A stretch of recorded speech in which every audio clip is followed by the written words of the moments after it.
Well, then I will call the meeting to order. And we will open with the Pledge of Allegiance. We'll stand, we'll pledge the flag. What's that? I pledge allegiance to the flag of the United States of America and to the republic for which it stands, one nation, under God, indivisible, liberty and justice for all.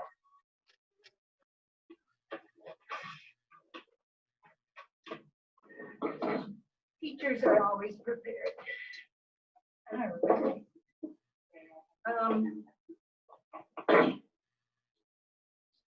The first order will be to approve the agenda for the evening. A motion, please, to approve the agenda. Tina. Second, Jason. I'll just call the roll real fast. John? Yes. Linda? Yes. Tina? Yes. Jason? Yes. Paul? Yes. And Isetta isn't here yet. Motion is carried. Tina, do we have guests with us tonight? We do. We have 8. 8 guests. 8 guests? Oh, good. Welcome, everybody. We'll start with the presentation of our capital project with SWRB and campus construction. For the sake of people who are looking in and don't know you, would you all introduce yourself and who you're from before you start? Thank you. Hi, this is Kevin Donahue with Campus Construction. And why don't we just all introduce ourselves and then I can start the presentation. That's fine. I'm Justin Bussey, Senior Project Manager with Campus Construction Management. I'm Steve Rebels with SWBR Architects. I'm Mark Madalena with SWBR Architects as well. So this is Kevin. I'll start the presentation. It's good to see everybody, by the way. I know it's been a couple months since we've gotten in front of you. Hopefully that time is quickly passing. We brought pictures of this tonight that I'm attempting to share, and then we'll go forward with an update on the capital project. Can you see those? Yeah. Yeah. That better? Almost. So, Yeah. So I've got the file loaded, bear with me. I'm in Zoom training mode here. So we thought it would be fun to show some progress photos. There's good things happening on site for anyone that hasn't driven by or doesn't get over to that neighborhood. I'll go through the pictures and then we'll talk to the updated schedule and timeline, and then of course the budget. So what you're looking at here is an overview of the site work. Up in the top portion of the picture is the new curb cut for the new entranceway. It's being roughed in at this moment. There's another site picture. This is from the west side of the site where the new bus loop is being constructed. Can I excuse me just a minute? Yes. Isetta is in the parking lot, Tina. Thank you. No problem. Again, this is the west side of the site where the new bus loop is being cut in. I think the excavator on the left is also starting a retention area. This is moving into the building. This is on the second floor where the cluster wall is being reconstructed. This is another angle of it. It's the steel going up. This is the structural steel beam coming across here. Up on the roof, you see the new HVAC equipment and ductwork. This is all new roofing too, by the way. This is the brand new roof. Beautiful. I'm glad you're excited about the mechanical. This is inside one of the units, a shot of the new piping. This is in a typical classroom. These are the ceiling hung HVAC units that do both heating and cooling. See a shot of the complexity of the piping for those. It's inside the gymnasium. You can see the new ductwork here. These are the new lighting. It is not painted yet. This lift is working on a soffit system. This is a tough angle to get a visual, but this is standing on the stage, the auditorium stage looking up. So you're kind of behind the curtain here, and this is new piping for the mechanicals that runs through there. This is in the pit of the auditorium. You can see the ceiling renovations. I should point out, this is all new soffit and ceiling in the backside too, and this is a new wall. Right. This is a nice view of the new locker rooms on the first floor. You can see the tile work is nearing completion. I think this is the last one. This is a typical classroom. It's on the third floor, but you can see the level of completion. Basically, the ceiling is 100%, including all the lighting, the HVAC unit, this is the fire alarm head. These are sprinkler heads. They're kind of and I guess Steve can correct me, but it's kind of an off-white. 3 walls are off-white, and there's an accent wall. This one's happened to be yellow. I think there's another color up there, right, Justin? There's a green, yes. So some are yellow and some are green. So that's, let me get back to it. That's the progress update.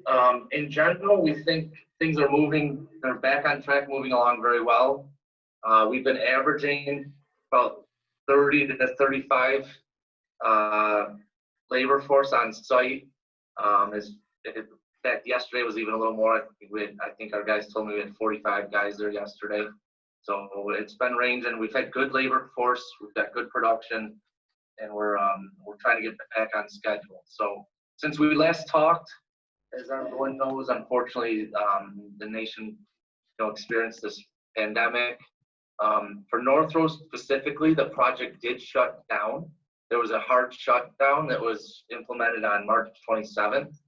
It lasted, we left it shut down, or it was stayed shut down for about 2.5 weeks. By the second week in April, it was the district was able to establish being essential business. So we immediately notified the contractors to please start remobilizing, start gearing back up to start the construction process again. Unfortunately, there was a little bit of lost time there.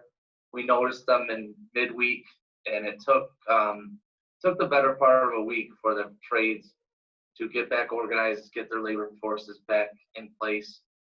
And it was closer to about April 20th when we actually saw contractors back on site. And I also know it was a slow start. We were all still learning, both admittedly from the OSHA guidelines and the executive order guidelines on the techniques and the implementation of sanitation and all that good stuff on how to safely operate the construction site. So the trades were rightfully so a little bit conservative. They started out with lower man crews to make sure they could figure out good practices before they jumped right into it and created an unsafe situation. So that being said, as we stand today, our revised and updated construction schedule that we have, all 5 prime contractors bought into, showed about a 6-week extension on the finish date. So the tough message, I guess, to pass tonight is that building will not be ready for occupancy September 1st. And we're still hoping this all the school districts statewide do open. But we're showing now a construction finish date of towards the end of October, technically October 19th for the middle school. And then from there, we would have to work out an occupancy plan with the district and the programs and administration. So we are here to talk to it tonight if we need to, but we do want to be transparent and forthcoming. The new finish date's towards the middle of the end of October. Is there any questions, or is there any questions on that? not on that. Can I ask you about the pictures? Yeah, I'm sorry. I shouldn't have shut it so fast. That's all right. That's okay. What is a cluster wall? I have no idea. I just. I'm going to pass that over to Steve to give us a technical answer on that, if you don't mind. It seemed to be pretty important as far as the report went. It is. Yes, so this is Steve Ripples with SWBR Architects. And this wall, took on the term cluster because it's a cluster of classrooms around an open area. This is the area that's above the cafeteria. Oh, okay. It was an addition in the 90s. Yeah. Yeah. This lintel actually is holding up the original building wall that is a bearing wall that carries the loads of the roof all the way to the foundation. So this is a very large lintel. It's a beam, but it actually acts as a lintel to this bearing wall. There are two of them, one on either the northern classroom and the southern classroom. And so they allow these classrooms to take the full square footage that is needed for SED. And there are 5 classrooms that are arranged around the open area. And because of those classrooms arranged around the open area, we gave them the term cluster. And it's stuck. In hindsight, a different name might have been nice, but here it is. Yeah, we have several definitions for that, but Steve's is technically correct. It's just slang. Okay. We apologize. We kind of just made that up along the way. Well, that's fine. I thought it was some architectural, jargon word for some really important thing. Yeah, we did too at first. I really like the classroom pictures of the windows and how they slope so you can see the whole window. Okay. Instead of the half window or 75% window, and the people went in with hammers and knocked down the black masonite or whatever it was. That's really nice. Right. One of the this is Steve Rebholz again. One of the important features of the project that is now concealed by these ceilings is the mechanical system.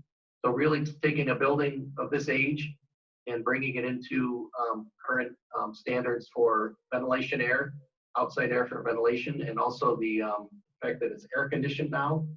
And so we needed all the space above the ceiling for these mechanicals, the piping, heating piping and cooling piping, and the ductwork that's bringing in all of the ventilation air that's required by today's standards. And so we hope that it's a very comfortable and healthy building in that respect, more outside air and heating and cooling to maintain temperatures that are more conducive to teaching and learning. So thanks. Were the windows in the classroom that were opposite the wall, the outside windows, they were rectangular and kind of up high? Were those to the left? Are those to the hall? Are those windows? Yes, that's correct. So this is an attempt to get the hallway a sense of that there's light coming in from outside. Those borrowed lights. So the light in the classroom wall, between the classroom wall and the hallway, is a borrowed light.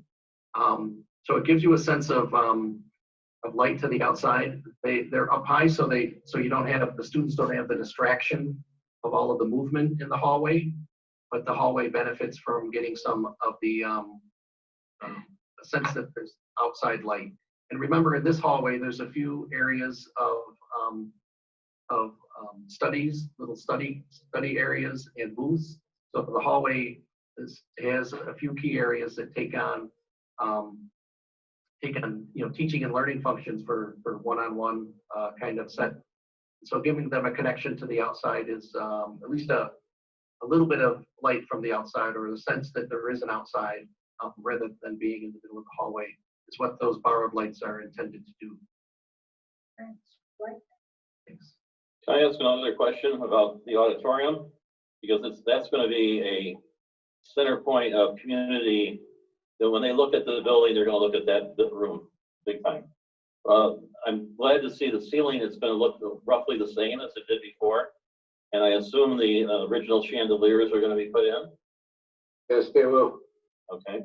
And the windows facing the outside look the same, they haven't changed at all, have they? They are the same. Okay, and the walls look great, I think, the walls that right in back of that hoist thing, is that gonna be a colored kind of wall? Before it was kind of a marbleized type, Right. fake plaster, fake. Yeah, that material was an asbestos containing material, so that's why. Oh, sure. And it's being replaced with a new finished material that's intended to take on that look. Of course, there's a new material that's not asbestos containing, so it will have that. It'll have a similar look. We tried to, make sure that what we did in the auditorium was appropriate to the space that it was. And we hope that that's successful. It's all put together. Is Okay. there a heater down below there, down below that tabbed up window? They were before, yeah. Your arrow should go to the right more. To the right. Oh, no. It's the dark areas that have the grate on them. Oh, yeah. Underneath the window that is the two duct. Yes, those are former radiators. They do have fin tube in them right now, and the original grills remain. And that window that is patched will go back original or Yes, look original, will it? yes, it will. Good. Could I make the recommendation that the next report may be on site and you could do a walkthrough, and some of those things will be easier for you to see and grasp. Justin, Kevin, would you be in a position to have the board entertain the board for the report in person? Yeah, of course. Certainly. Oh, we'd love that, wouldn't we, Board? Yeah. We would. Maybe if something would open up, we could even provide refreshments and snacks or something. Well, we better not have it on a board night then. But NA, of course. Yes. I have a quick question. Wonderful. It's wonderful seeing the pictures. I like the pictures of the locker room. What an improvement. Right, John? Oh, my. Go ahead, Paul. Yeah, Kevin or Justin, on that, back to the classroom, what is the height of the ceiling now from the floor to the ceiling? Minimally, they're 9 foot. It's between 9 and 10 foot. Okay, thank you.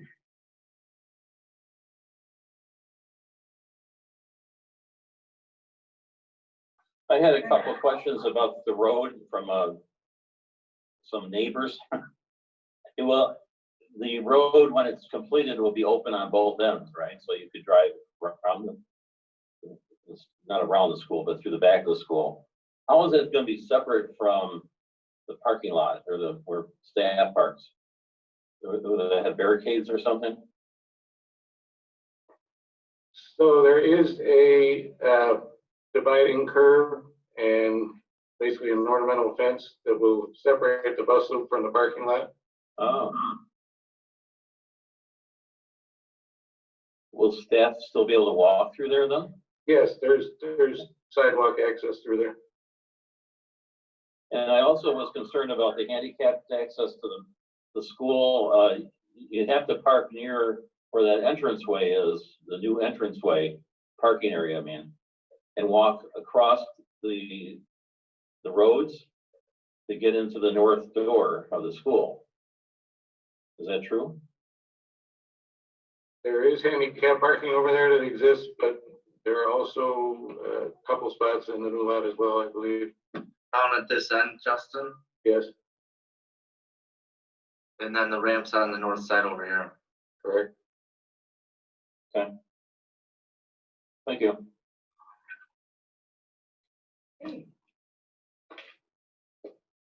Any other questions on the design intent or progress?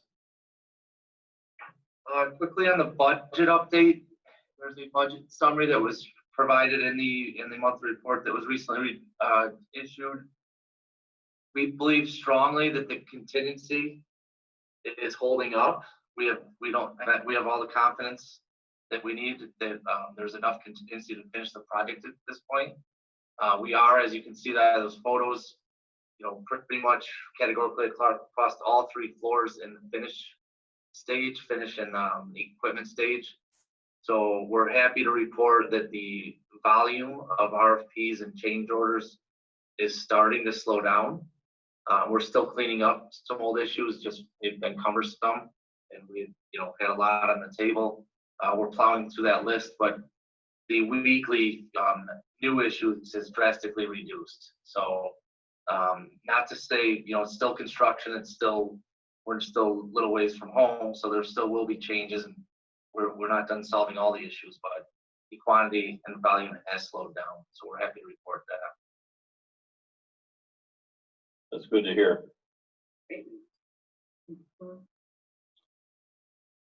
Any other questions for us or SWBR? On the budget portion? Yeah. Yeah, there's an arrow that points from the savings not to be spent per NRW that points to the revised contingency. Yeah. What's that arrow supposed to represent? So back in the fall, when we were still sorting out the elementary school credits and the ads for the middle school redesign, we had set placeholders and budgets. And as we worked through getting the hard reconciled quotes, we found some savings. And at that time, we were directed to capture those savings to kind of table them into an alternate pool. But big picture, the contingency remaining is that amount in gray just above the area of 414,000. So we're showing 109,000 in yellow. That's just because we had identified, previously to try to carve that out of the pool. But and when you say that you think that we can fall within budget, are you referring to the revised contingency? no, I'm referring to the global the overall contingency of 414,000. Both those dollars are still available, technically. So why did we earmark those not to be spent if we're going to spend them? It wasn't that it wasn't going to be spent. We were earmarking them to target the savings from the budget versus the actual. We put in estimates, I should say, for some of the revised middle school proposals and estimates for the anticipated credits. And as the hard numbers came in, we realized those savings, and we were just asked by the district and the other district consultant to kind of earmark them as in a separate bucket, I'll call it. But it says it's not to be spent. Yes, that was the old message. So we need to revisit that. We think that should change. That was the old message, yes.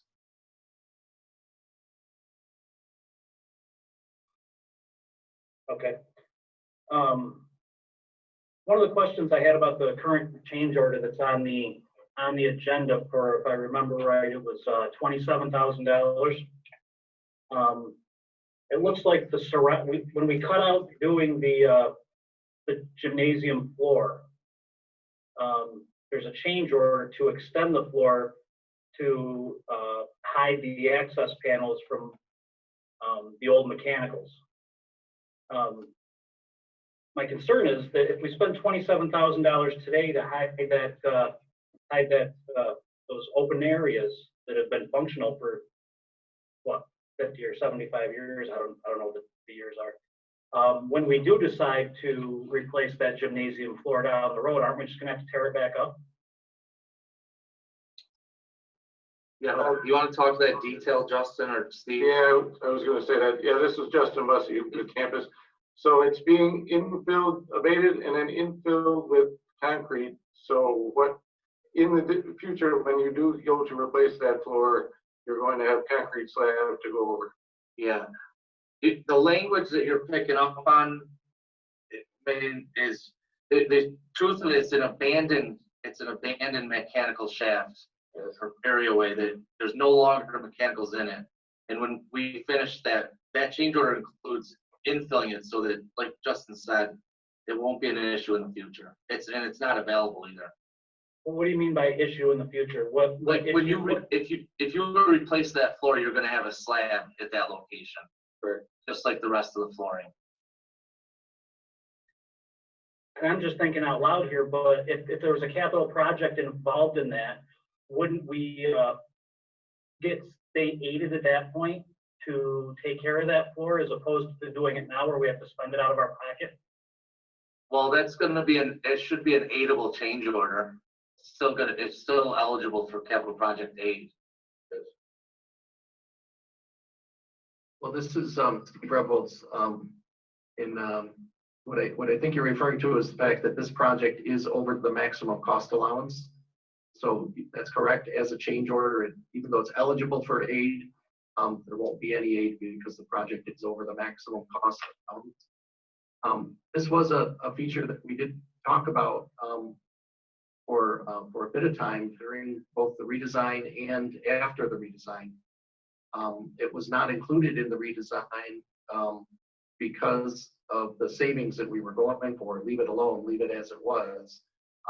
But the real sense that after refinishing the floor, this metal French cover, which runs two walls of the room, is probably most people know. It runs along the length and the width of the gymnasium. So it's a fairly significant trench cover. There was a sense that that opening the gym and leaving that trench cover wasn't a problem. So that's why this change order was sought. It was hard negotiated. I think it started at a much higher number than this.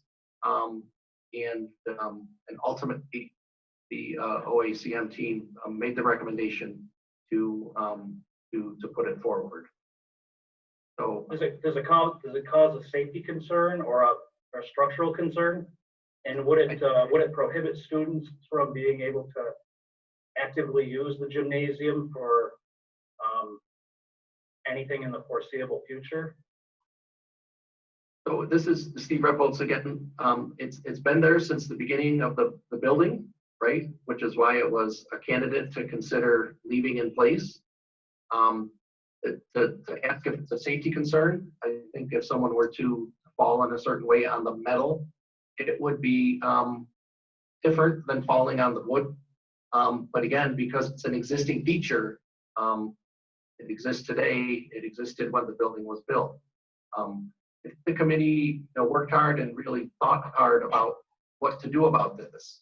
We seriously looked at leaving it, and we looked at getting rid of it. And what made you decide to get, and I'm not trying to beat a dead horse, I'd like to know what was the ultimate reason why you decided to do away with it? Jason, if I could interject, I was the one who instigated this being removed, and partly I go by the thinking as a superintendent. If a future superintendent 20 years from now were to look back and say, what were they thinking by us leaving that in when we had an opportunity to remove that and abate it, then I'm going to push for that to be removed. I do believe there's both a potential safety as well as a cosmetic difficulty with it. So it does need to be abated. In the future, the district's done a lot of work now on abatement of the buildings, and so hopefully in the future, as any kind of renovation might happen, there wouldn't need to be abatement. If you were to replace the floor in the gym 25 years from now, that would have to be abated. That would have to be removed and abated. So my thinking is, why not do it now when we have the folks on site when they're doing the work, and it would be better off both from a safety and a cosmetic standpoint. I just look at it well, thank you for that explanation, Scott. I just look at it as we've cut a couple important aspects of the project, one being the windows and one being the movable partition. But now we're going back to something that really has no bearing, to me anyway, bearing on it. And since we're out of state aid for the project, I mean, we've already discussed going back into the building in a few years and starting another capital project possibly. So I don't know, if we have the opportunity to do it down the road and get aided on it, I think that it just sounds like it's money better spent at that point in time than it is now.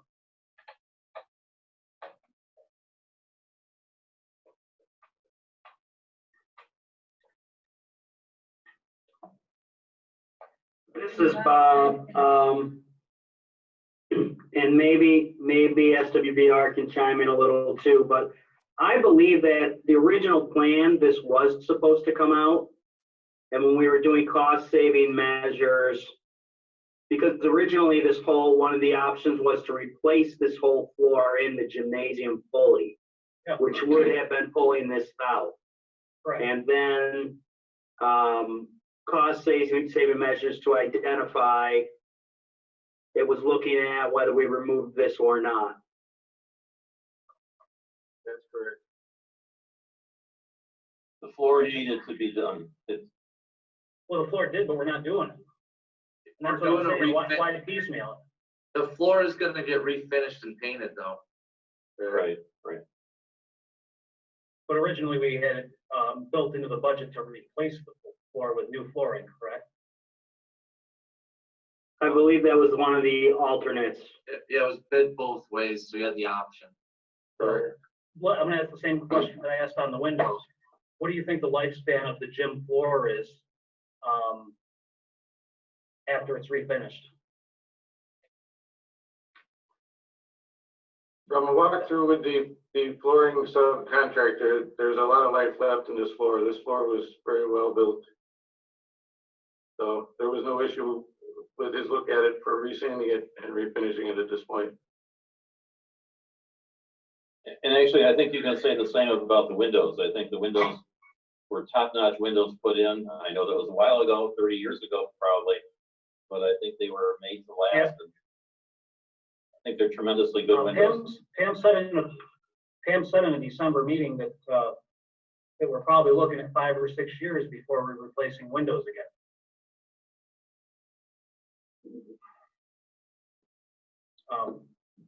Well, they're the experts, but I really think those windows are better than 5 years.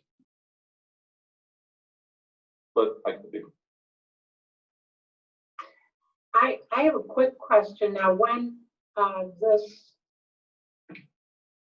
Where the abatement's occurring and the concrete is going to be laid, my assumption is that there will be some wood flooring put in place to cover that. When the rest of the gym floor is finished, then the entire gym floor will be wooden rather than having these metal panels that run along two of the length and the width. That is correct. Yes. Okay. So just for not argument's sake, for my own peace of mind, with this $27,000, would we have had the opportunity, instead of spending it on this, to spend it on removable partitions for the rooms, to at least get a couple rooms that have movable partitions that bring us close? This floor doesn't bring us any closer to a 21st century learning facility, and to me anyway. But if we were to say, hey, we were able to build 3 rooms with removable partitions, well, that brings us closer to our goal. I think at the time, with all due respect, we built out those openings with the steel so that in the future you could still put those partitions up. But I think it was a global decision to do all of them or none of them. Well, it was a decision to cut it out at that point in time based Yeah. on the budget. But now we're coming to where we're spending more money than what we anticipated at that point in time. And what we're choosing to fix, in my eyes, doesn't bring us closer to a 21st century learning facility. I think that anything that we spend at this point should bring us closer to a 21st century learning facility. I think getting to the 21st with the movable doors, getting to the 21st century learning facility will be something that will get done. I have great confidence that in the next, as the 5 years roll along and we're able to do more work, it will it will get done. I think doing this work on the gym floor would never get done until such time as that floor gives up the ghost and it has to be totally replaced in the future. And I am very confident that the people that have been working on this, Scott and Bob and Steve, are really doing all the maneuvering they can to get the most for our money, now and in the future. I hear what you're saying, Jason, but I think the doors will get done as a whole project, and it'll be easier to fund it with the state doing a whole project. And I appreciate your opinion, Lucinda. I just, finding out that the savings not to be spent, that portion that was earmarked for the last, I don't know how many reports, finding out that when we're told that we're going to stay within our contingency, it's kind of misleading in the report, because the report says we're going to stay within our contingency, but now all of a sudden the portion that was earmarked not to be spent is being taken into account, and I don't think that's appropriate. I don't think that's an appropriate way to present this. These reports have been sent out on a monthly basis, showing that these savings are not to be spent. Now all of a sudden we're finding out that we're spending them. Yeah, this is Kevin, and I can talk a little more to that and expand on it. I appreciate that feedback, because it can be read differently. And that earmarked dollars, again, was a decision that was made 6 or 8 months ago, and we probably should have revisited it earlier. And it technically is not spent, it's not expended. We're just, trying to be transparent, telling you that likely with 4 more months left in the project and where we're going, that we're probably going to exceed that 109 and have to use some of those dollars that truly are and originally were part of the contingency. Okay, so we're over budget again, essentially, is what you're saying. It's not over budget. It was always within the budget. We just carved that out as an independent bucket. A savings bucket. Yeah, potentially. No, not potentially. That's not to be spent. It's misleading. I don't like it. Okay, we'll work on changing it. And the other thing is, 2 or 3 times ago that you had presented, we had asked for a more detailed version or a timeline associated with the RFPs, because at that point in time we were getting inundated with RFPs. And you told me that you were going to maybe do a bar graph or a line graph showing what stages the RFPs were in. We never received that. And the second thing that we never received, we did receive blueprints showing the actual cuts in the project, but we never received just basically a list and a dollar amount associated with those cuts. So for me, it's hard to distinguish between what the original capital project was, how much in a dollar amount being cut from the capital project, how much over we are on the budget that we initially, the voters initially authorized. So without that missing piece, it's hard to keep track of our fiduciary responsibility as board members to make sure that we're spending the community's money in a safe way. So without that information, it's just hard for me, I shouldn't say us, to paint the picture of where we're really at. And I haven't seen either of those documents that we requested. I believe it was in December.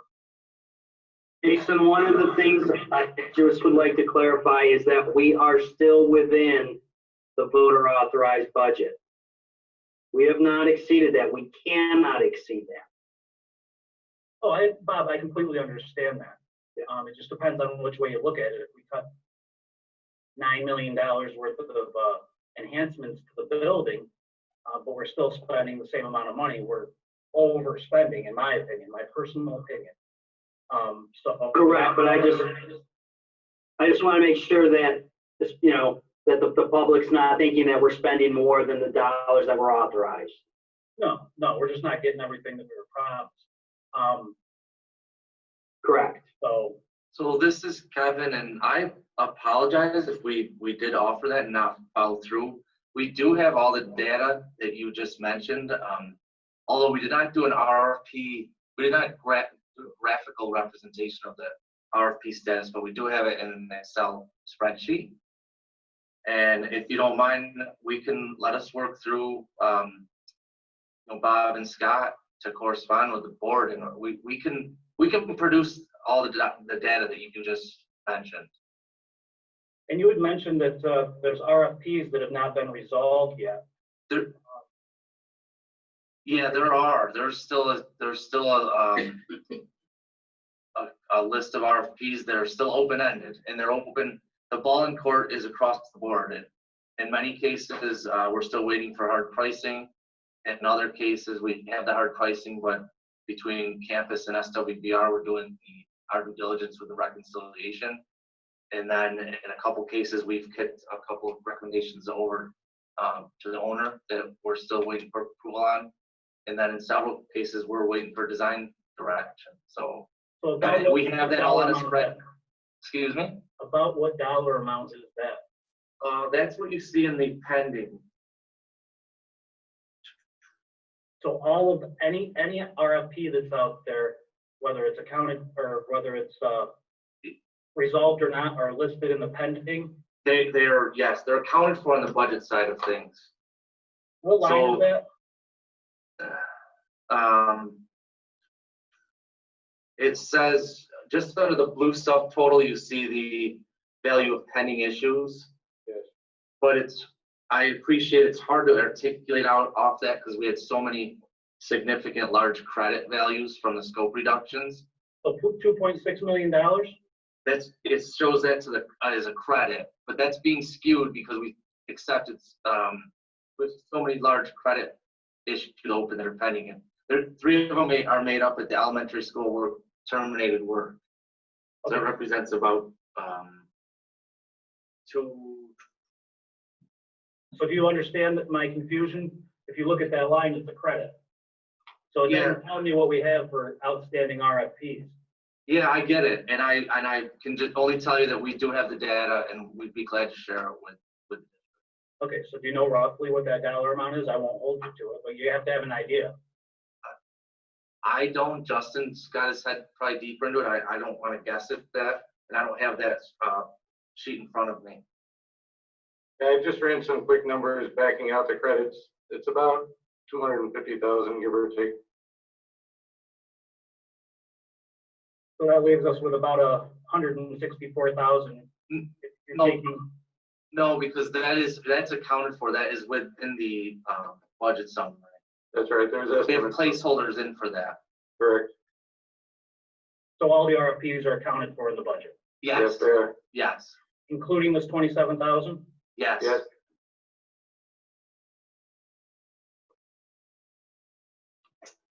And can you give us just a quick brief discussion or update on what the potential future savings? Are those dollars what we've saved so far, or are they estimates as what you think we're going to save in the future? Those were the hard figures of what we saved on those two quotes. Okay. That's a realized savings for just those two listed issues, as you see, the GT 164B and the E62A. And are they taken into the contingency amount? Yeah, that's what I'm telling you. If you use that line item that says remaining of 414,000, they're within that.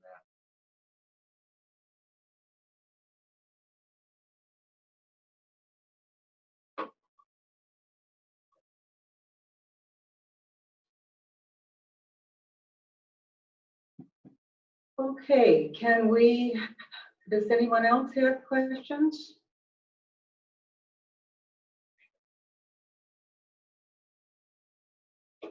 I think if you have other things, Jason, that you're not really sure about, get hold of Scott and work through him and we'll try to get it straightened out for you. Yeah, please do. Okay. Cindy, I think if anything comes from campus, that it go to the entire board, not just Yeah. Jason. Oh, yes, definitely, Thank you. yes. Okay. Well, then I thank you. Just one more thing, Cindy, I'm sorry. That floor and that, those metal coverings, do we open ourselves up to any possible further asbestos findings by doing so? It was, So, in your notes, it said it was abated. It so was the, abated, but I mean, they didn't abate, not being smart by saying this, they didn't abate prior to the project starting as well. And I'm just concerned that if we start digging into this, are we gonna find more? And So this is Steve Rebels again. We've identified the material as it's been investigated, and we've identified the extent of the removal that's necessary so that the trench can be fully removed. And the abatement price includes all of that. We don't expect that there would need to the saw cut beyond or to remove beyond that point. There's always a chance you run into something, but based on the information we have in front of us, you're removing only what needs to be removed to get rid of the trench, and the price is inclusive of that abatement. now, just correct me if I'm wrong, because something just came to my mind and I could be completely off base. But wasn't the reason that we were replacing the floor to do with asbestos initially? That was before both mine and Mark's time, Justin. I don't know if you recall. It may be that was actually discovered after the fact. It was discovered well into the project.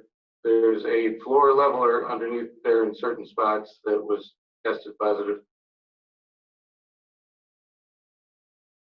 But you don't believe that the performing this this upgrade will open us up to any more expenses for asbestos abatement? Not as far as that goes, no. It's below the floor. So We're the not trench, but Yeah. So the trench is and the abatement is actually where the trench plate sits. There's an angle that's cast into the concrete, so they've got to remove about 4-ish inches of concrete in order to pull out that angle that's cast in that creates the ledge that the plate sits on, and that's what the abatement is about. So it's more of a selective removal of that material. And again, there's always the possibility that something can be run into, but we believe, based on the information we have, that we've identified the appropriate extent of removal that's required, and that full extent of removal that's required is included in this price. So there's always the possibility for unforeseens, particularly when you're below, when you can't see it. And this is one of the areas where the asbestos material is concealed, and it was discovered after the fact.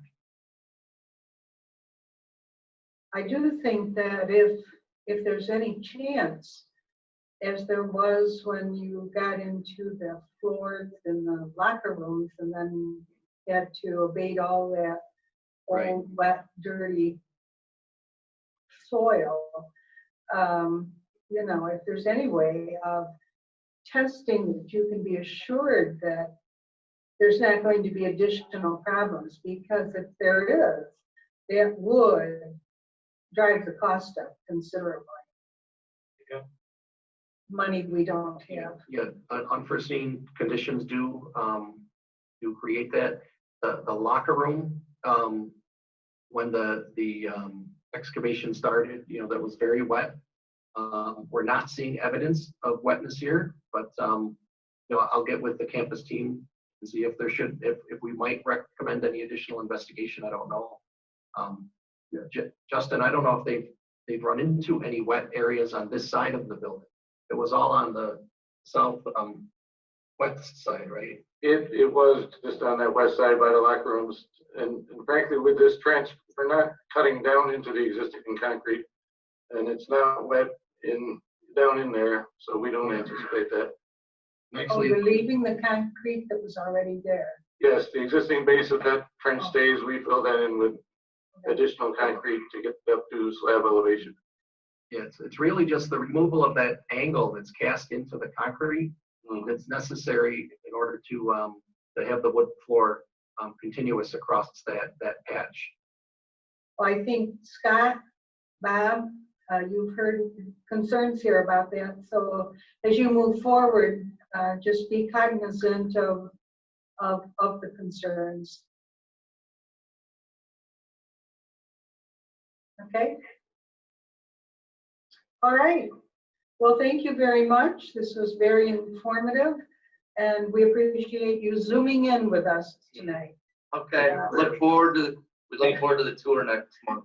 Yep. Great. We'll say goodbye to you then, and you can zoom away. Thank you. Good night. Thank you.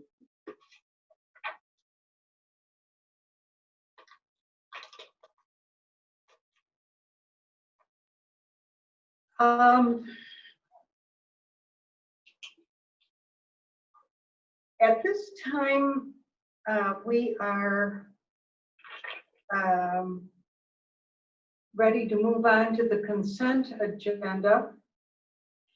Is there a motion to approve the following items in the consent agenda? So move. Thank you, Linda. A second. Looking for a second. Isetta, thank you. Is there discussion? Then I'll call a quick roll. John? Yes. Linda? Yes. Tina? Yes. Jason? Yes. Paul? Yes. Isetta? Okay, that motion is carried. Is there discussion? I have some discussion, and I'm wondering, as I was looking at it this afternoon, I know we have the approval of the policies on the second read is included in the, oh, it's not included in the consent agenda. Would that be correct, Tina? I think it's a separate. It's separate. Okay, I wanted to make sure. Okay, good. And the change, is the change order and the transfer of funds separate from the consent agenda? It is, right?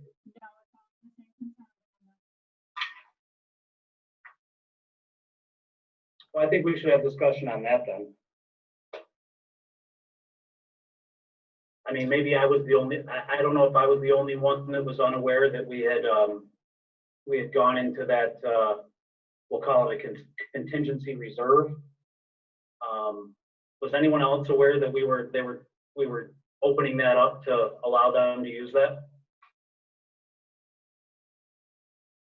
I wasn't aware of using the contingency, but it doesn't. Are you referencing? Contingency? That's what a contingency is for. Yeah, but it says not to be spent. We have not gone into that. That's what it's for. Well, I know that we haven't gone into it, but he just said that he was planning, when they said that we were gonna stay within budget, they were gonna go into that. They were taking that into consideration. Yeah, that's the first I've ever heard that statement, which will be probably how I'll start tomorrow's meeting. Thank you. So knowing that the money that we had earmarked not to be spent is being spent now, and then knowing that now we're spending $27,000 or $28,000 on something else, I just don't know if it's a wise move. You know, I mean, just with his numbers, he thinks we'll be good. They're pretty confident that we'll be good to stay within our budget using money that was earmarked not to be spent, we might get to instead of being at 67% complete like we are right now, when we get to 93, they might find $50,000 more that we have to spend, and we're gonna be out of money. Yeah, and the reason it's not to be spent was because the district team mandated that, I don't know, probably almost a year ago now, because we didn't want to see savings come along and then they kind of cushion their ability to manage through things. So when we started identifying a couple of large pieces, we said, we don't count that in your contingency. We want that held separate. That's district discretion. And I appreciate that more than you'll ever know, but it sounds like they're not taking the advisement of our administrative team, and they're taking that into consideration. But isn't that a contingency then, if it's being held by the district? That's a contingency. In theory, it is a contingency, correct. It's a. We don't want them, we don't want them relying on that as how we're going to get through. But it was a year ago, and I think Justin made the fact that should be changed. The nomenclature should be changed on that. I do agree it should be. Yeah, I thought he was clear on that. I think we should clarify, I think it's important to note that when those change orders or RFPs come to us, they're not about, hey, how about, would you like to do this, or would you like to do that? They're, in order to continue on with the project, we have to do these things. So it's not a matter of they're trying to spend the money. It's a matter of these are things that are emerging in the project. There is a choice to some degree on that trench, but that was our doing. Our district team looked at that and said, we can't not do this during this project. The district is spending so much money on getting rid of as much asbestos in that building as possible. This is the time to do that in that gym. This is the time to take care of that, to make it both be safer from the metal standpoint, but also so that in the future you won't have to touch asbestos. That's the most expensive part of that $27,000 is the removal of the asbestos, not the removal of that trench. Yeah, I agree with your the logic behind doing it now while the opportunity is there, the people are there, and there's a plan for abating it, filling it, and putting wood over it. I'm thinking that if it wasn't done now and it's done later, given how costs continue to go up in every area, it could actually be much more of a, the dollar amount would be more than it is now to complete that. Well, it wouldn't, because we'd be able to get state aid at that point in time. Right. So even if it was twice as much, we'd probably still spend less money. What's the state aid return on that, Bob, generally for a capital project? It's in the low 80s. Well, who Yeah, knows so what it would have to be 25 years. It'd have to be 4 times as much money in order to even break even. But We have no idea what it'll be in 25 years. We may be on our own. And it won't be our. and I guess my question for Bob is, had you known that they were taking that I hate even saying it as reserve money, but that money not to be spent, had you known that they were taking that into consideration, do you think the administrative team would still have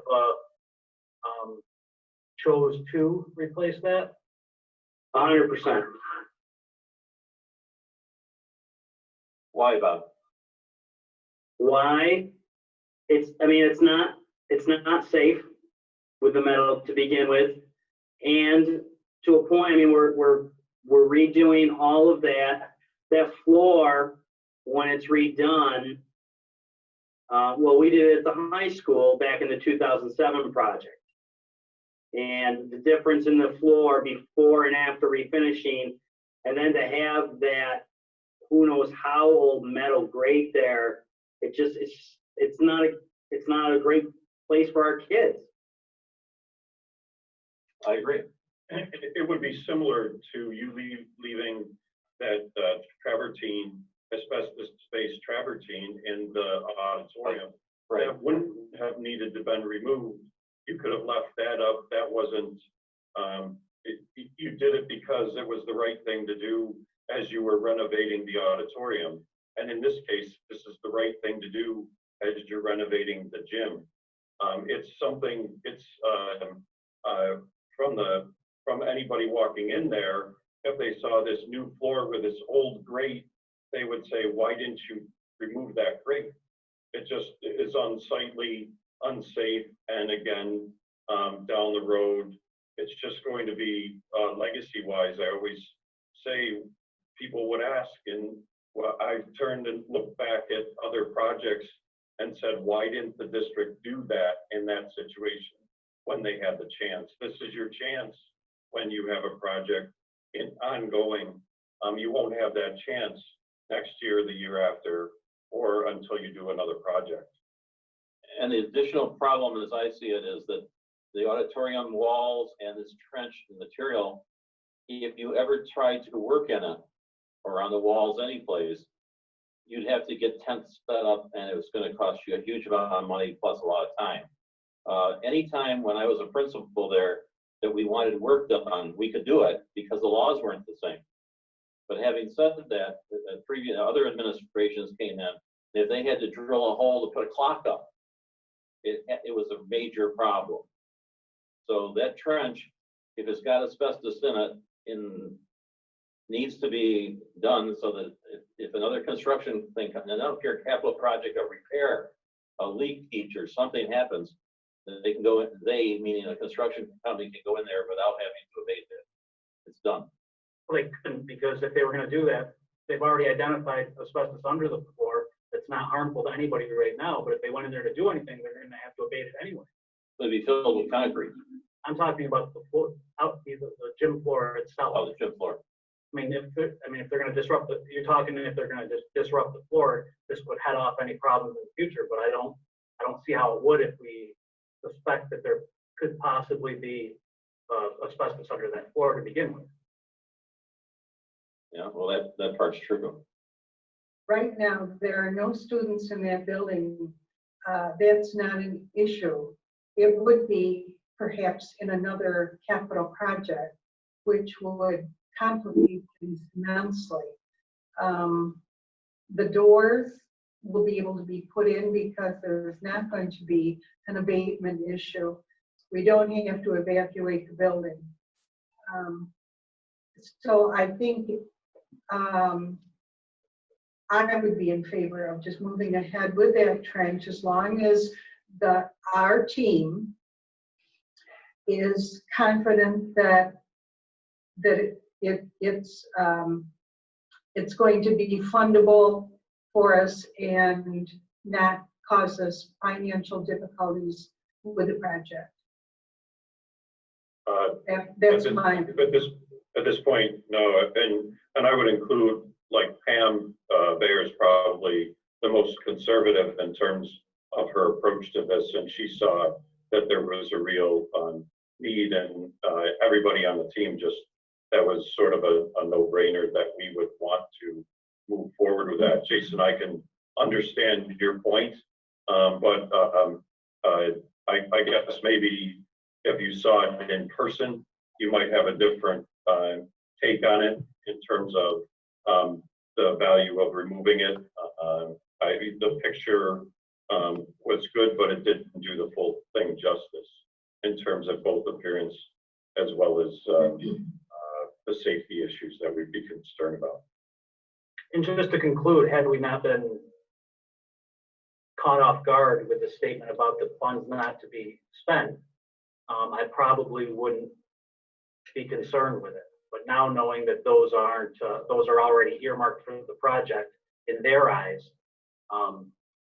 it just concerns me with the moving forward. But if the majority of the board is okay with it, then I'm Not gonna make I me. want to hear from the rest of the board. I've heard from John. I think you were in favor of moving ahead with it. Linda? I'm in favor of moving ahead with it, and it's, I think it needs to be done now. I also think that, to me, if it is a part of the contingency, and it's something that has come up that really does need to be addressed, because, you know, if we're thinking about a 21st century building, we don't want to have something there that's from the 1930s that remains there as part of the floor, especially if it has material that needs to be abated. Paul? Your microphone's not on, Paul. There you go. Yeah, so two quick questions, actually, I think for Bob. So, however, if we go ahead with this project, the $27,000, it's still well within the budget. We're not talking about getting close to the edge. Is that correct? It is already reflected in that budget summary that I've been sending every week. Okay, and then the second thing is, it's $27,000. If we try to convert that to walls, I mean, I think that they're on the way with the classrooms are already pretty much closed up. What do you think? I mean, could you even guess how many walls we could get for $27,000? I wouldn't even begin to guess. I have no idea. Yeah, I think it's kind of like that train's already left the station. So, Cinda, as long as you got me called up, I'll go ahead and agree with let's get rid of the trench when we can. Okay. Gina? I'm in favor of moving forward. Isetta? I'm in favor of moving forward. I don't see where the moving it or the not removing it affects our 21st century learning in either capacity. It's basically get rid of the asbestos and take care of the building itself. So I say yes. All right. I think then the consensus is to move ahead. And Jason, I want to thank you for catching that and bringing it up, because I think that this was a good discussion, and I think we all have a clear understanding of that project and that money and how it's being spent. You're welcome. Are there other things on the consent agenda you'd like to question or have clarified?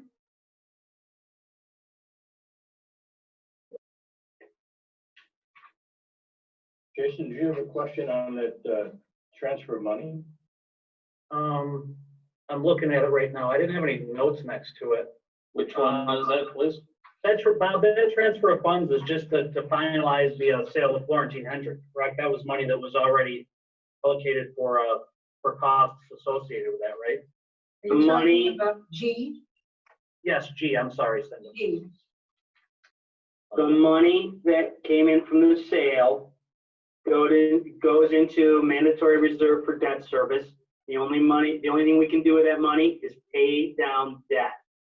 So basically, $224,100, if you divide it over 5 years, which we have 5 years of payments left on any work done in Florentine, and realize we won't be getting aid because we have that money now.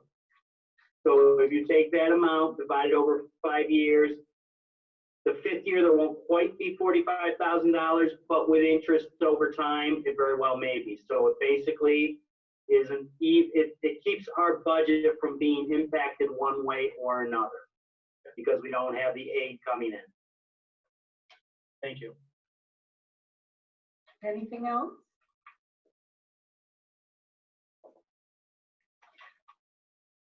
Hearing none, we will vote on approving the consent agenda. And again, I will call a quick roll.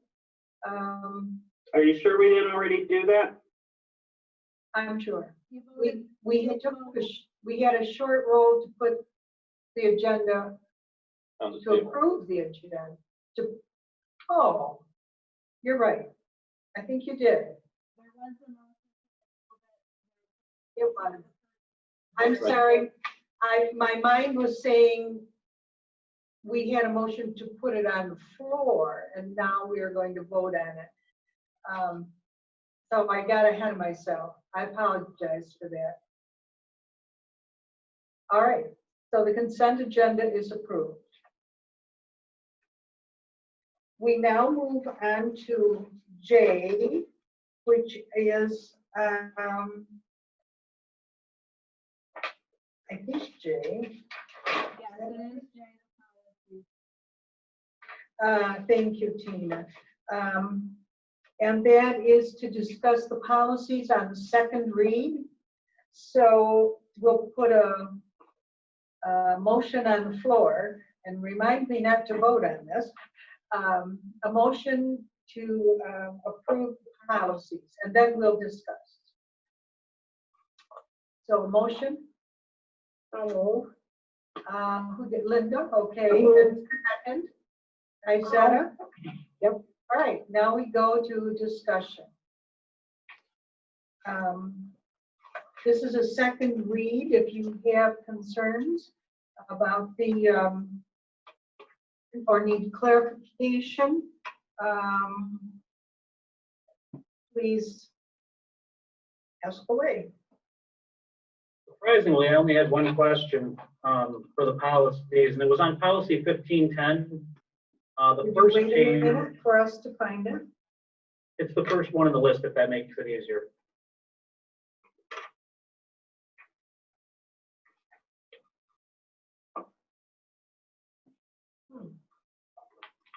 Okay, 15. Okay, I've got it. 1510. In the bottom half of the page was the second change to 1510, if I remember correctly.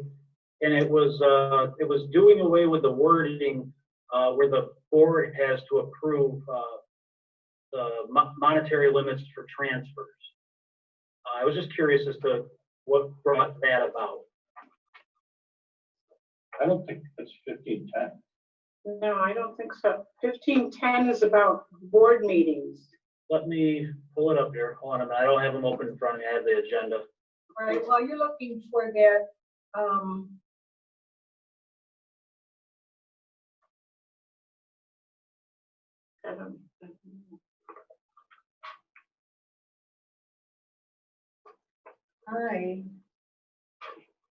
I remember that one, but I don't have it. I had them all in order with the 15 numbers like regular Tina. board meetings and rules form in Parliament.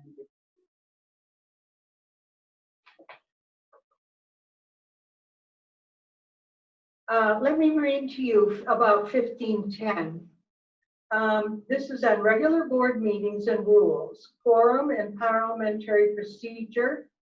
It has major revisions include allowing for electronic transmission of meeting notices to news media per public officers law 1045.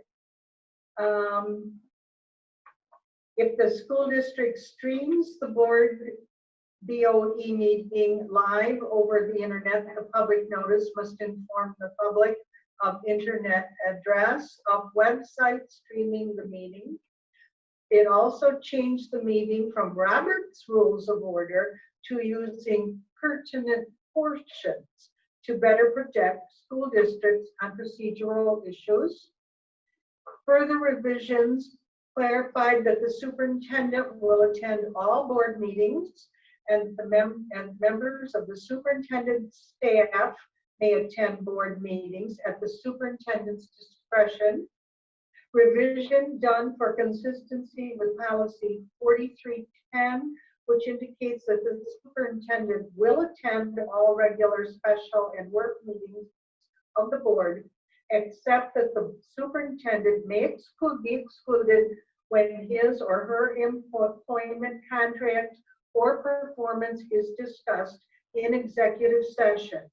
This replaces the current policy 1510 in full.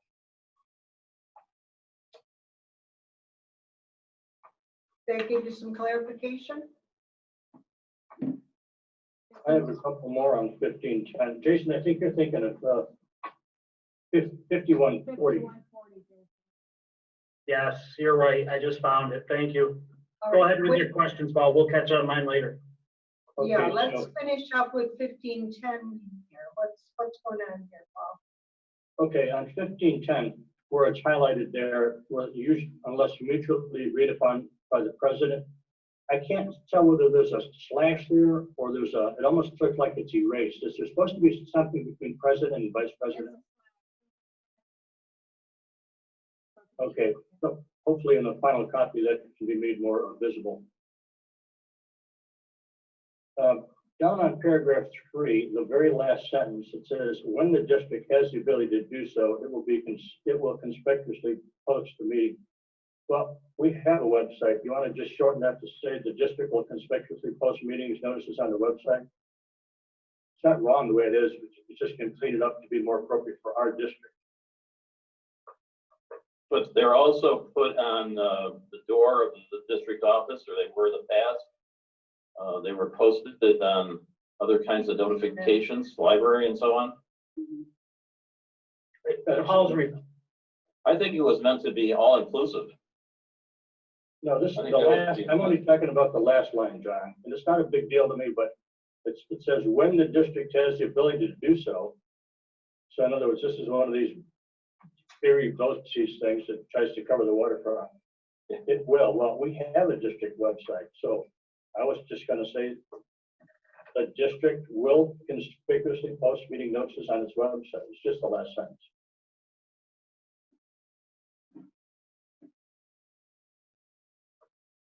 But not everyone has access to the website.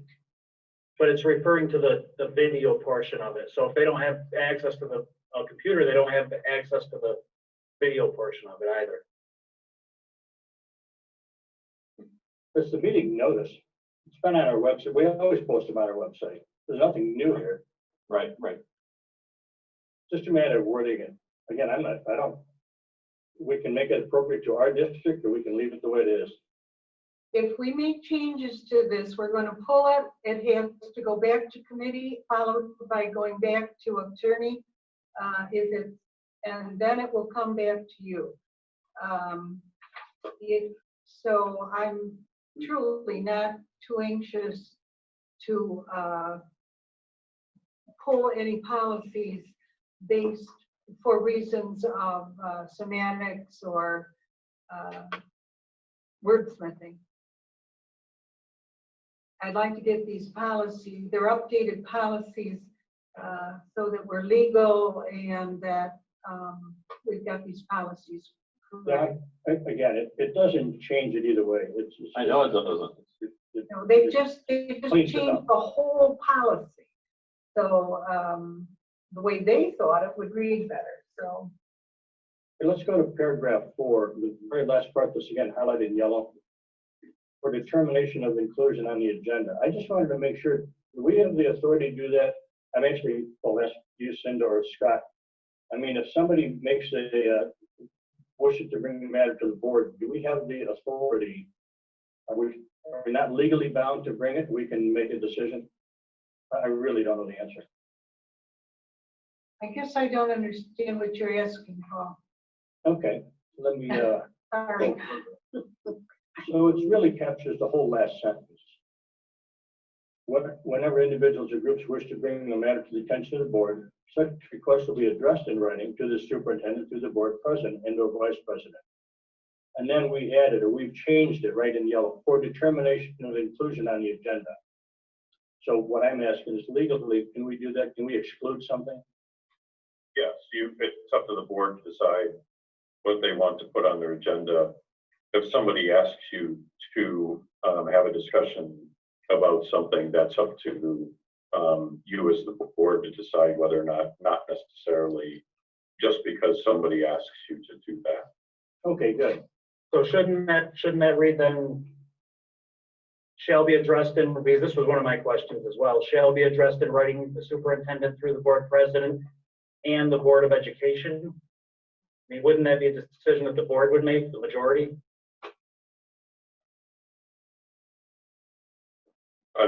typically, whoever's setting the agenda, you have procedures for agenda setting.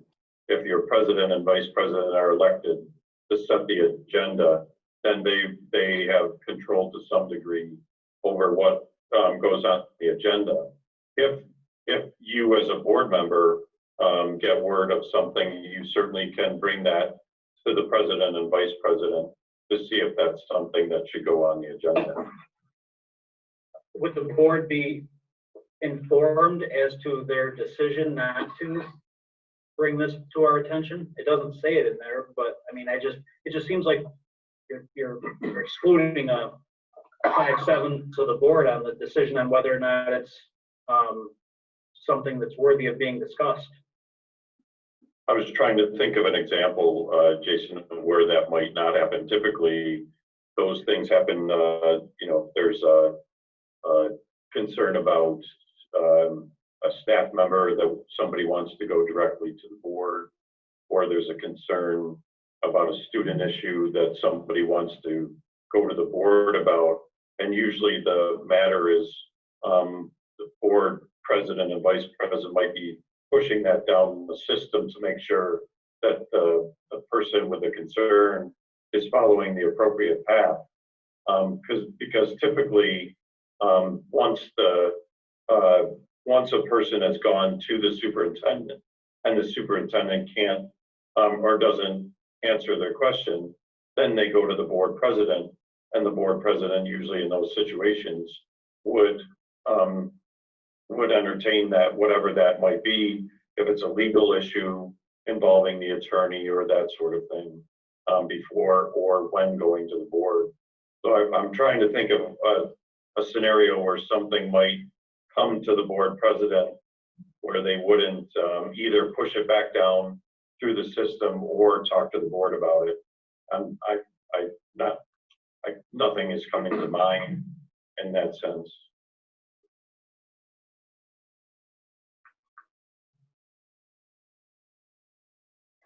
Did you have an example you were thinking of? No, not in particular. It's just the way the wording is. Whenever an individual or group wish to bring a matter to the attention of the board, right? Saying that, I would just think that the board itself would be responsible for taking a vote or discussing whether or not that was something that they wanted to discuss. So typically, if somebody addressed something to the board, it would go to the clerk, and the clerk would disperse that to board members.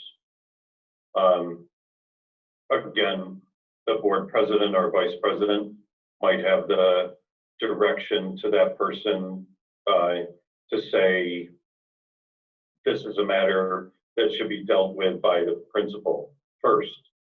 Please, to the person, please see the principal, that it wouldn't be a matter that would be entertained or discussed by the board at that point in time. Those are the common kinds of things, or more common.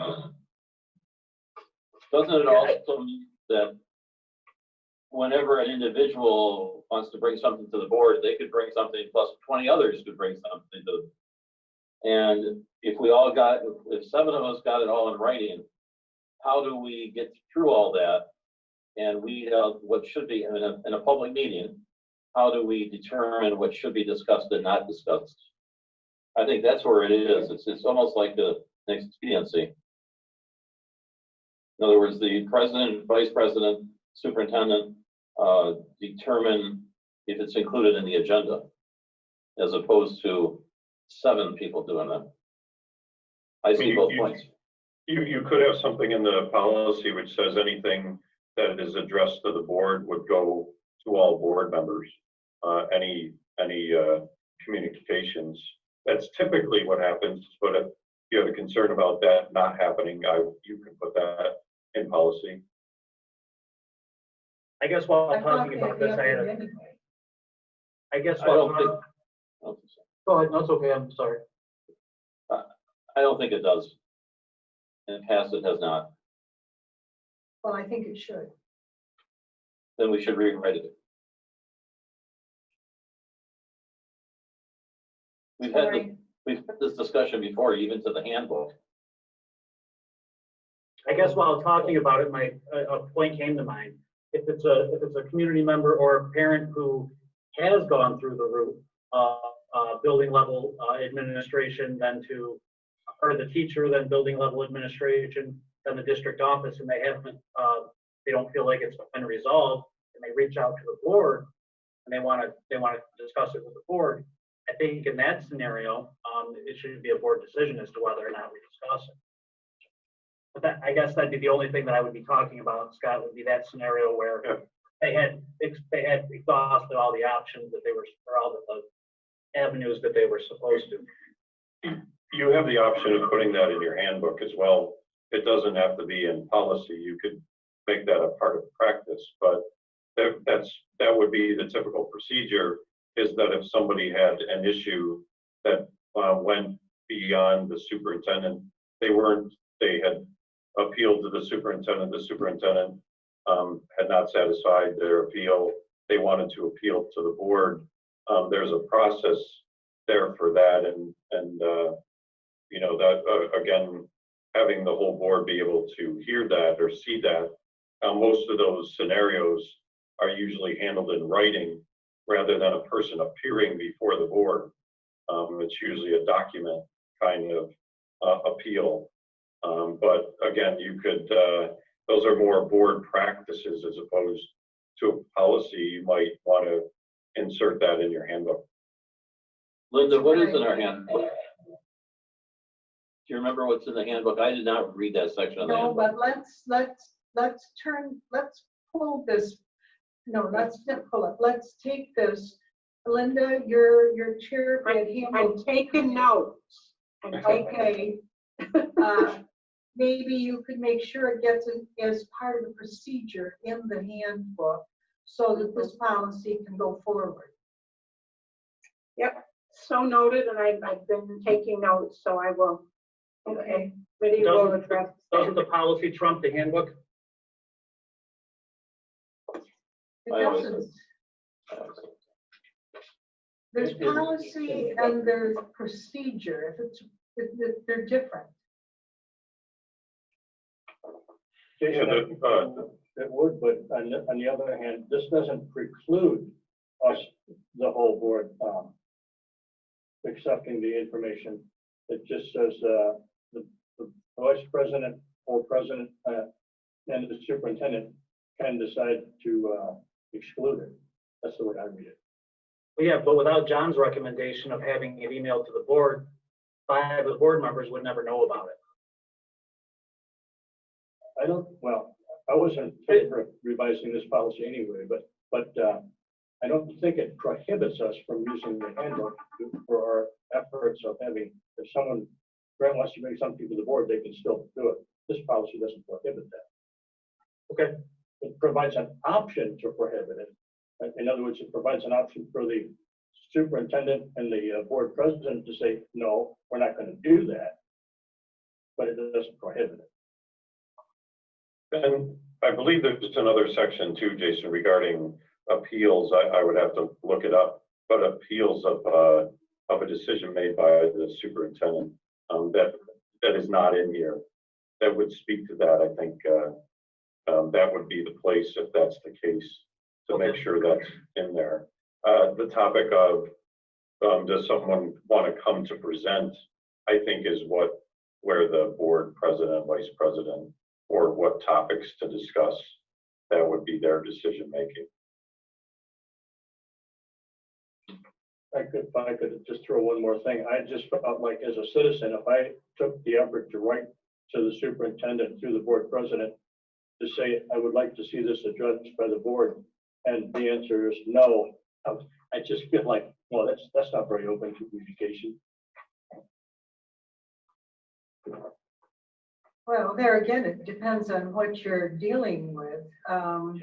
There will be times when something might not be appropriate at all to be put on an agenda of the board.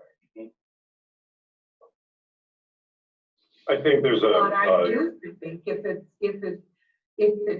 is something that is addressed to the whole board, I think the whole board should receive it. Definitely. So People there's a need to couple of know options. The board is going to get the information. You have a couple of options built in that you have public input.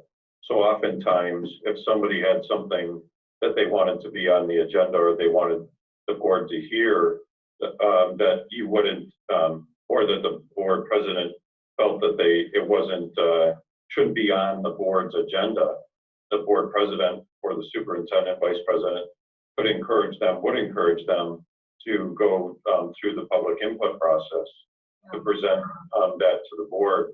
So I think you want to examine what measures you already have in place for that, and then not to have a place that's an automatic. Paul, in that case, I think Lucinda's right. There are some issues that arise that you wouldn't want to be an automatic that the board gets there, that the person gets to present that.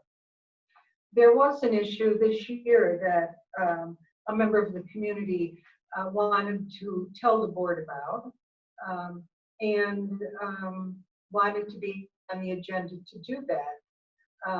And I suggest that the person come to the meeting and during public access, talk to the board about it. And then after that, at agenda meeting, I talked with Scott about it. And he said, well, I will call that person, we can handle that right off the bat. And so they did. And it was handled and to everybody's satisfaction. So it wasn't where someone was coming to give a big presentation to the board. Public access is always open to people as long as they're within the parameters of what you can talk about in open session. With that said, can we accept this 1510 and move on? I'm okay. Okay. Paul, did you have another one you wanted? What was, let's see, where's my agenda? Yeah, I want to go right So down the list. 1510 is okay. 5140. I had two things on this one. So we've deleted board approval as required prior to the expenditure of district funds. That was interesting to me. It's our, we have fiduciary responsibilities, so that kind of caught me like, okay, then how are we going to do that? I just would like to hear the committee, what was the rationale behind deleting that?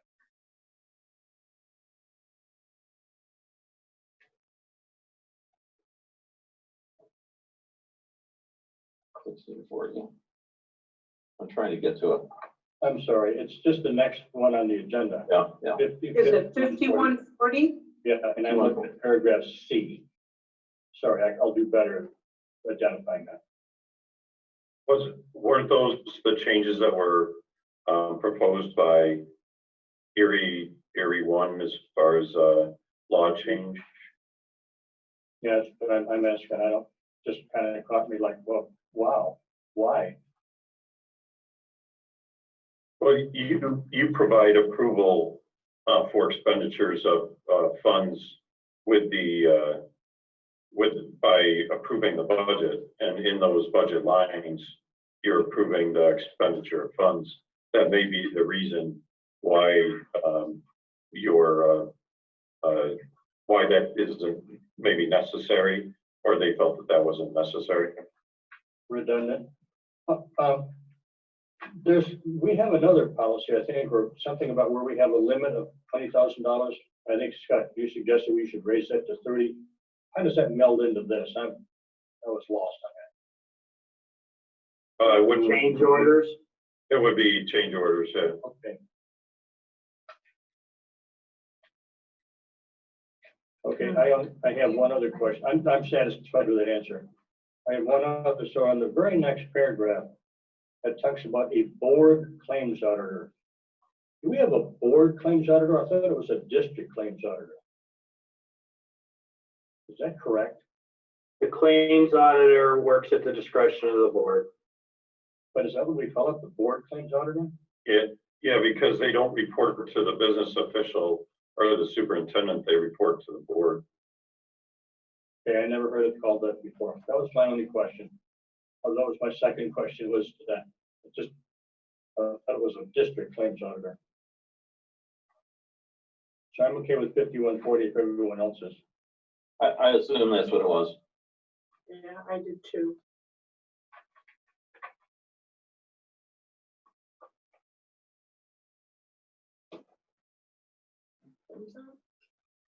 Other questions on other policies? Yeah, again, I want to go right, if there's nothing else on 5140 by anyone else, I'd like to go on to 5675.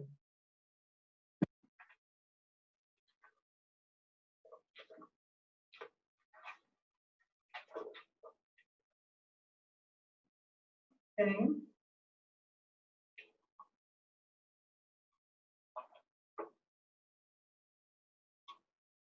Are you there, John? Yeah, I'm here. Yep. Oh, okay, great. So the second under system access, okay, system access halfway middle of the page. Yeah. And then the last line of that, when I read that, my hair stood on end. We're about changing the grades. Of the first paragraph or second? I'm sorry, under system access. Yeah. The first paragraph, Okay. last line of the first paragraph. Yeah. And actually, this is going to end up, Scott, with you, I'm pretty sure. This or happens all the Paul. time. Yeah. This happens all the time with kids and teachers. They go to the, under normal conditions without viruses, they'll go to the, let's say the last week of school, and they'll turn in a bunch of work, and the teacher will say, okay, I've got to do my grades, but I'll accept the work and I'll give you 10 points off or whatever. And so they then record their grades and have to modify them later on. It could be a week or 2 weeks after they close the books. They mean the technicians close the input and they make changes afterward, so that it's recorded for the kids pass, fail, depending on what quarter it is, and for graduation, or even elementary school, I guess. Yeah, actually, I wasn't concerned so much about the teacher, but it talks about other people. So I think yeah, the key terminology there, Paul, is the through increased system permissions. So those people can only do that if they have those increased system permissions. So I would tell you, I would agree with you, that's not the best written sentence that Erie one provided us, but that's really what it's speaking about, is the permissions, not necessarily the personnel. well, I guess middle school, you could have a guidance counselor secretary in charge of changing the grades. One person does it only, and therefore you got consistency. And you give her the permission, or him, the consistency or the permission to change the grades. I think that's really what it means. Well, And then I as soon as agree. the grades are in, you cut it off. Yeah, my biggest concern was that if a teacher assigns a grade, someone else can go in and change it. But if you go to the next page, You can't. yeah, well, if you go to the next page, the very first sentence says, the staff member seeking to change the grade will submit a grade change form signed by the requesting party, the teacher who assigned the original grade. So I think this alleviates my concern. Right. Because I didn't want anybody to be able to go in and change a teacher's grade, whether they had permission or not, unless that teacher went okay or was had buy-in. Right. That's exactly what happens. There So is the a teachers procedure. that you can't change a grade without the teacher being aware of it or acknowledging it or accepting it. Is that correct? Right, that would be correct, I think, at least in my experience. The teacher would go to that secretary or that aide, that teacher assistant, whatever, whoever it is, and present the paper, which would be from the teacher, and they would make the changes. Yeah, if it comes from the teacher, I don't have any issues. My concern was, I whoa, know. what, what if somebody else wants to win, hey, it's my cousin, I really want that to be a C- instead of a D+. A 98 instead of a 58. Yeah. Yeah, so Paul, the first part's dealing with the system and the access to the system. And then the second part with the grade changes, what you referred to, which satisfied that, was more on process. And so I think, what's that? We're comfortable that I can't go in and change a grade, or even Scott, you can't go in and change a grade without the teacher and the process being all ticked. Right. Right, there would be the principal would have a process for any kind of grade changes for the building. And But the person who does that, like John said, whoever was able to access that would have a certain level of permission in order to do that. I as had long as we as a district are comfortable that somebody can't go in and change a grade, what do you want to say, undercover or mischievously? right. Okay. And that could be done for weeks and months after the course is closed. If I had kids who got sick and they were out for a while with surgery, whatever, and they finished up the work months later and the grade was changed from an incomplete to a grade. Yeah, again, I'm okay with all of that. I was looking at the devious part of that. Yes, Someone go in and change a grade without all that process being accomplished. you could change the SAT scores too. That'd be great. I'm fine with that procedure as long as Scott and Bob and Megan and everyone is comfortable with it. Okay. Yeah.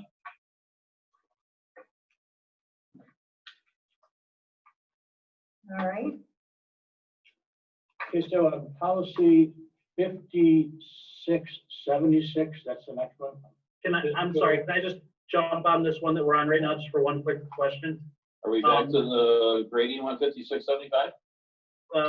Yeah, 5675. I want to make sure, it says, just because of the pandemic that we're going through right now, only district-owned devices can be used to grade students or to change grades. Do all eligible employees that are authorized to change grades have district-controlled devices? They should have, yes. Yeah, okay. Yes. That wouldn't have changed whether it's the pandemic or they just took them home with them. Well, yeah, but I was just saying if there's a portion of the employee pool that doesn't have them and they rely on being within a building to use a device that's school owned. Yeah.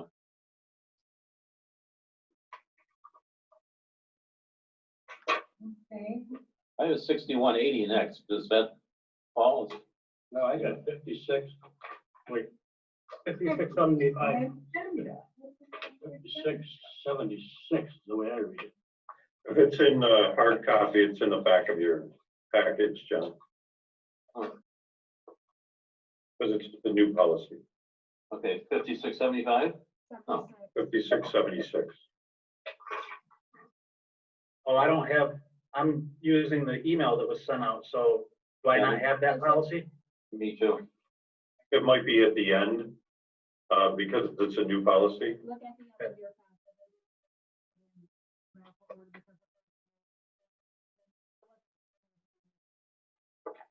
process to begin with. It's a new policy.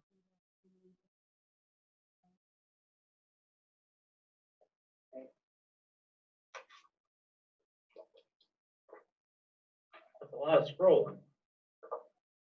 Not on Excuse me a the, moment.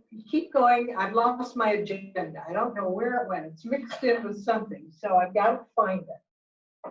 Oh, So here it Tina- is. Okay.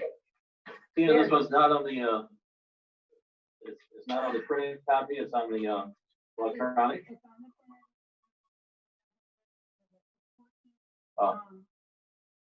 Oh, is that the, yeah.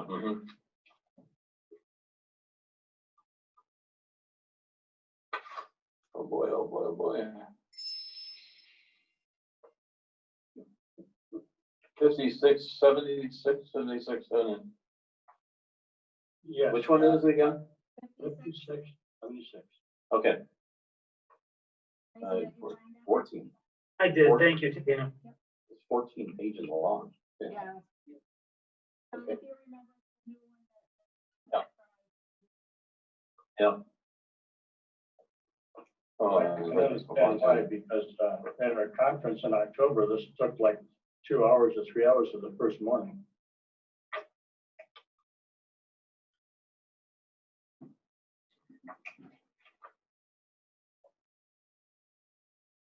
I think the one thing that we talked about with this policy was we all wondered who the data protection officer was for the district. That's Bridget Barr. And then, Well, and well, then that brings it up my mentions question. her quite often. That brings up my question because, of course, if we put a name in a policy, that means that the name changes, we have to change Right, the policy. right. And I just didn't know And I- who was it. Yeah, and I question it because this is the only policy in which we have a name. So that was my question is, do we really want to do that or do we want to just leave it as a title? I'm sorry, to be more specific, Cindy, that's on page 4. Yeah, Oh, and almost the bottom. Oh, I hear what you're saying. You could put the date down in Bridget Barr as of June 2020, but it's better having just the officer. Because then it doesn't matter if it's 10 years from now or 20 years from now, whatever, you know?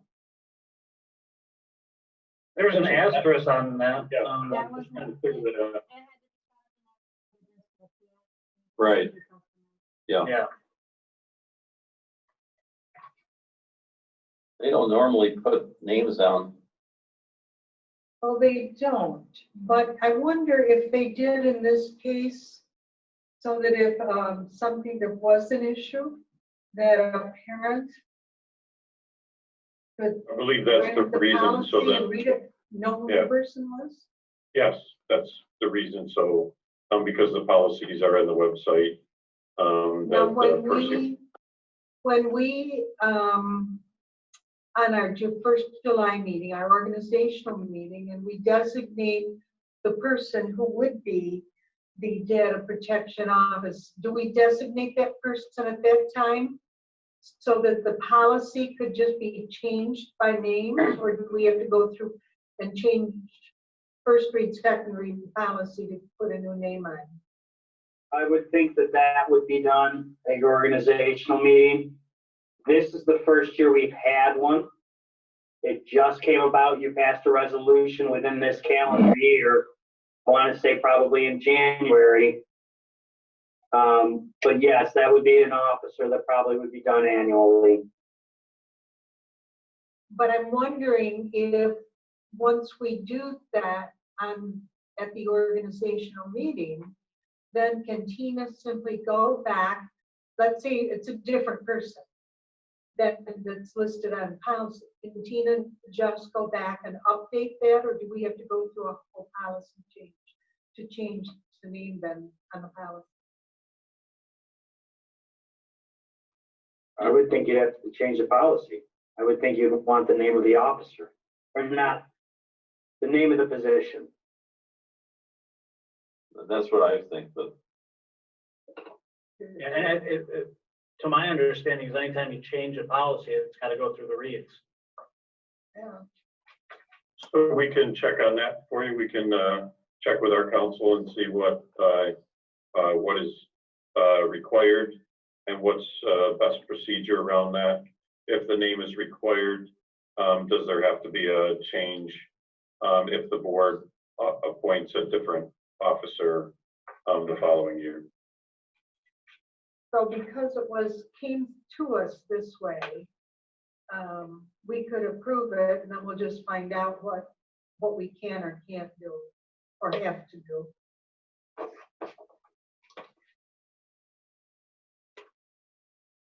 You can always make that adjustment, yes. Yes, later, okay. so we're gonna keep this one in. I Well- think, did Tina say it has to be approved by July Yeah, 7th? yeah, or- yeah. You want to approve it so that it's there, but you're going to have to act on it down the road by one way or another. If you were to table it, you still have to act on it. So you might as well approve it, and then we'll find out the procedure for adjusting it. If you, so we're gonna revisit it, which is fine. And there's nothing in here that I can't agree with. Right. And go along with it. But if you can quickly go to page 7, especially your teachers.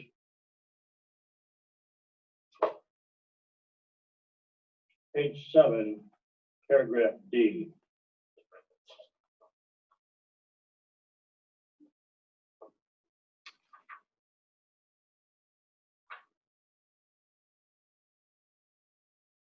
All the policies is that because on my page 7, there's no subcategories. Does it say third-party contractor responsibilities?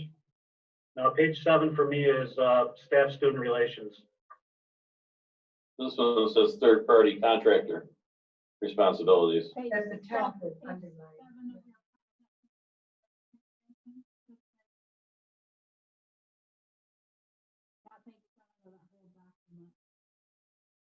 Oh. I got you. Okay, I'm sorry. And you're, So who's the English teacher among us? I don't know that one. Isn't that a double negative? Not used for not explicitly? C, D. They got 2 knots in there. E. No, D, you got 2 knots. We're gonna revisit it down the line. We ought to fix that. It's probably legally is, Does need to be held up. Or you could just prohibit use or something like that. You might have to use not, but. We're gonna revisit it anyway, so we can do that later. someone writing these down. Thank you, Tina. You're right, sorry, Tina. Sure is. Okay. Should we go on to the next one? Sure. The All right, same, hold on a second, Paul. We have reached a point, it's 8:56. Scott, we do have to, a little executive session, do we not? Is double negative? Yeah. Should be, Okay, that was good. just need a brief executive session. well, have brief one. we finished this one? Because otherwise we're just letting it go flying. Which one, John? The one we're on. I thought we approved it. No. Oh, you mean 56, 76? Right, Paul, do you have any Oh, other? did you have any- more on 56, Oh. 56, 76? I don't have any more on that one. Okay, Why don't we finish up the personnel and then that would be a good stopping place, and the next time we'll move to the 700s. When at the next meeting, we'll put it on the agenda for a second read at the next agenda, if we can get to it. Starting with 6180. So why don't we do 6180 right now? And that'll be clear. Okay? I'm happy. All right, then we'll only have the 7,000 and the 8,000. I said 100, I'm sorry. Okay, All right, 6180. There's just a typo down on paragraph 3. I'm not sorry, teaching in science. Paragraph 4. You got inappropriate presentation of staff or students, and then you got a parentheses, and then you got it right over again. I think it's just a typo. I read it about 8 times and it was convinced it was a typo. I don't think that would need to go back to a lawyer. I think that's, No, they usually check those typos when they, before they're turned them to, so we should anyway. do you all agree? Is it a Yeah. typo? Am I right? I think it's a copy and paste thing or something. Yeah, I think so. Yeah. But they need to see that, I guess, don't they? They meaning the attorneys at Erie? Yeah. I'll just bring it to their attention when I submit these. Okay. Okay, So can we approve it or do we have to pull it until it's fixed? I think with it just, it's not a concept, it's just, as Tina says, she'll draw it to their attention for final, when they print the final copy, they can fix it. Actually, this one has several typos. You want me to go on, Tina and Cinda? Why don't you let Tina know what those are, and she can just send the typos when she sends it to Erie, okay? Yeah, As long as they're because- just typos. Yeah, I'm happy with that because they're just typos. Nothing's going to change as far as content. All right. I will, or I'll just bring this whole document to the district office. I got it all highlighted. All right. So, we have a motion on the floor to approve the following policies for second read. And those policies are 1510, 5140, 5675, 5676, and 6180.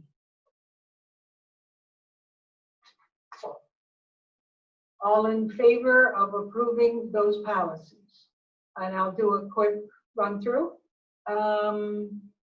John, Yes. Linda, Yes. Tina, Yes. Jason, Yes. Paul, Yes, Izetta, Yes, and motion is carried. And now I will need a motion to go into executive session. Scott, if this is incorrect, you correct me, okay? For the purpose of discussing matters leading to the discipline, suspension, dismissal, or removal of a particular person.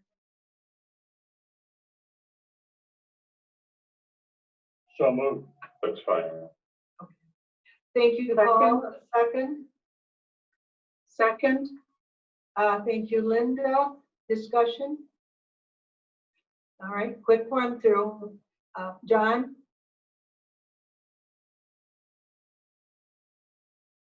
John? Yes, I'm sorry. Thank you. Good Linda? bean cookies. Oh, yes. Tina? Yeah. Jason? Yes. Paul? Yes. Izetta? yes. Motion is carried. I'll say goodbye to you folks who are listening in tonight. We will not be conducting any further business when we return.